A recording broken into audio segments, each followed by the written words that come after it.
नमस्ते अस्सलाम दोस्तों, आप लोग जहाँ भी होंगे सही सलामत होंगे। दोस्तों आज मैं आप लोगों के लिए सऊदी अरब से बहुत ही खतरनाक जो एक बंदे के साथ इतना बड़ा नुकसान हुआ है, उस बंदे का 7,000 रियाल नुकसान हो गया दोस्तों। और वह फंसा का फंसा हुआ है अभी भी, और वो परेशान है। हरूफ रिमूव के चक्कर में आपको बता दें कि वह उसका सऊदी उसे बोला है कि मैं तुम्हारा हरूफ रिमूव करवा दूंगा, तुम मुझे 7,000 रियाल दे दो। और उसमें उसका इकामे का पैसा भी था और वो भी था, लेकिन सऊदी ने उसका हरूफ रिमूव नहीं किया। और वो कौन सा सऊदी था दोस्तों, इन्हीं सब के विषय में लेके मैं आपके बीच में शेयर करने वाला हूँ यह बातें। तो दोस्तों वीडियो के अंत तक बने रहिए, मुझे उम्मीद कि आप लोगों को ये खबर अच्छी लगेगी। और अगर किसी भाई के साथ हरूफ लगा हुआ है और वो परेशान है, वो चाह रहा है कि मैं कैसे हरूफ को कैंसिल कराऊं, हरूफ ख़त्म करके मैं कैसे वापस अपने मुल्क जाऊं, इन्हीं सब विषयों में आप वाला हूं। तो अगर तो मेरे इस चैनल को सब्सक्राइब करिए और ऑल पे सेलेक्ट करके, ताकि मेरा हर एक आने वाला नया वीडियो मिलेगा सबसे पहले आपको। तो दोस्तों देरी न करके चलिए मैं बताता हूँ आपको कि अगर ऐसी कोई समस्याएं आपके साथ हैं तो करना क्या होगा आपको। जी हाँ दोस्तों, मैं बता दूंगा आपको कि बहुत सारे बंदे हैं जो जिनको हरूफ लगा हुआ है और परेशान है, वो चाह रहे हैं कि वो करे तो करे क्या, फिर हरूफ अपना रिमूव करवाएं तो करवाएं कैसे, घर वतन अब मुल्क अपने वापस जाए तो जाए कैसे। ऐसे ही दोस्तों बहुत सारे फ्रॉड हो रहे हैं आजकल सऊदी अरब में, और उसी सऊदी अरब में फ्रॉड के चक्कर में ही यह लड़का वो फंस गया है, जिसकी वजह से 7,000 रियाल का उसका नुकसान हो गया है और अभी भी उसका हरूफ रिमूव नहीं हुआ है। जी हाँ दोस्तों, हुआ यूँ है दोस्तों, उस लड़के को किसी के माध्यम से उसको सऊदी ने बोला कि मैं तुम्हारा हरूफ रिमूव करवा दूंगा, तुम मुझे 7,000 रियाल दे दो, जिसमें उसके इकामे का पैसा भी था और वो भी था। और दोस्तों वह काफ़ी इस उम्मीद में कि मेरा हरूफ ख़त्म हो जाएगा, कैंसिल हो जाएगा, उस उम्मीद में उसको पैसा दे दिया। और उसका वो जो सऊदी था वो फ्रॉड निकला, उसने उसका हरूफ रिमूव नहीं करवाया, उस पैसे का वह इस्तेमाल कर लिया, अपने यूज में कर लिया, और उसको दिन ब दिन उसको टाइम देता रहा। ऐसे करते करते 6 महीना बीत गया दोस्तों।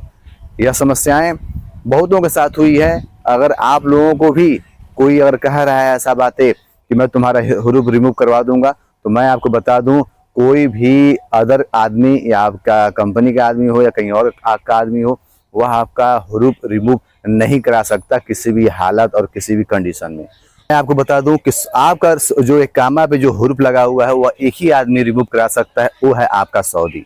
जी हाँ दोस्तों, आपके सऊदी के अलावा और कोई जो आपका हरूफ उसे रिमूव नहीं करवा सकता, वो भी दोस्तों 20 दिन के अंदर। जी हाँ, होता क्या है दोस्तों, पहले हरूफ लगता था, अब हरूफ नहीं लग रहा है। अब इंतकाल अमाल के नाम से जो एक फर्स्ट जो प्रोसेस है, जो पहला स्टेप है, वो लगाया जा रहा है।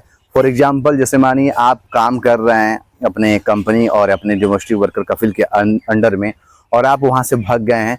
इस दौरान दोस्तों सऊदी या कंपनी के जो भी आपका मुदीर रहता है, वह जो भी स्पॉन्सर रहता है, वह आपके नाम पे आपके खिलाफ एक कंप्लेन दर्ज कर देता है कि यह आदमी मेरे नाम से था, ये नाम है उसका और इस काम में करता था और वो भाग गया है।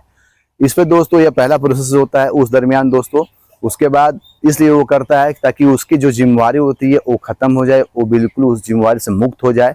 अब यह जिम्मेवारी सऊदी गवर्नमेंट की है कि उस आदमी को ढूंढे, पकड़े, उसको वापस बैक टू होम उसके भेज दे, उसके वतन वापस कर दे। और दूसरा स्टेप दोस्तों, दूसरा स्टेप है जब आप 60 दिन के अंदर, अब आपने नकल कबला नहीं करवाया, आपने कहीं घर जाने के लिए फाइनल एग्जिट के लिए प्रोसेस का अप्लाई नहीं किए, इसके बाद 60 दिन के बाद ऑटोमेटिक आपके ऊपर हरूफ लग जाएगा। ये अभी का जो नियम है सऊदी अरब में, वो यही नियम है। दूसरा दोस्तों, साथ में अगर मानिए आप भग गए हैं, 15-20 दिन हुआ आप भगे हुए हैं, तो आपको क्या करना है, आपको लग रहा है कि आपके ऊपर हरूफ लग गया है, तो आप क्या करें, नज़दीकी जो लेबर कोड होता है, जो मकतब आमिल होता है, वहाँ जाइए, वहाँ संपर्क करिए। वहाँ संपर्क करने के बाद दोस्तों आपके कफिल और आपको बुलाया जाता है, मुलाकात तय होता है, डेट फिक्स की जाती है। साथ में नहीं अगर कफिल लोग आते हैं मकतब आमिल, तो ऑनलाइन जो बात किया जाता है अपने कफिल अपने स्पॉन्सर से, उस दरमियान बात करके जो मामला रहता है उसको सॉर्ट आउट किया जाता है, मामला ख़त्म किया जाता है, और वापस उस बंदे को खुरूज के माध्यम से उसको फाइनल एग्जिट लगा दिया जाता है और उसको वापस उसके मुल्क में भेज दिया जाता है। यही प्रोसेस है, यही तरीका है। अगर बहुत सारे केस में देखा गया है कि नहीं हो रहा फाइनल, लेबर कोर्ट से केस खत्म नहीं हो रहा है, सऊदी नहीं मांग रहा है, तो क्या किया जाता है, तो वहाँ पे ये समस्या आती है कि आदमी को मालूम है जो आमिल है उसको मालूम है कि इस मेरे सऊदी का परिचय वाला वहाँ पे है लेबर कोर्ट में, वो उसकी बात सुनेंगे, सब मेरी बात सुनेंगे ये सब। तो ऐसे जब प्रोसेस जब लंबा जाता है, उस दरमियान दोस्तों क्या होता है, उसके बाद उसी जो केस है उसको ऊपरी कोर्ट में भेज दिया जाता है, जहाँ पे मिनिस्ट्री ऑफ जस्टिस के लिए भेज दिया जाता है, जहाँ पे 4-5 जो जज होते हैं, जो काजी लोग होते हैं, वहाँ बैठ कर उनकी बातों को सुनाया जाता है। जो आमिल रहता है उसकी बातों को सुनाया जाता है, सऊदी की बात सुनाया जाता है।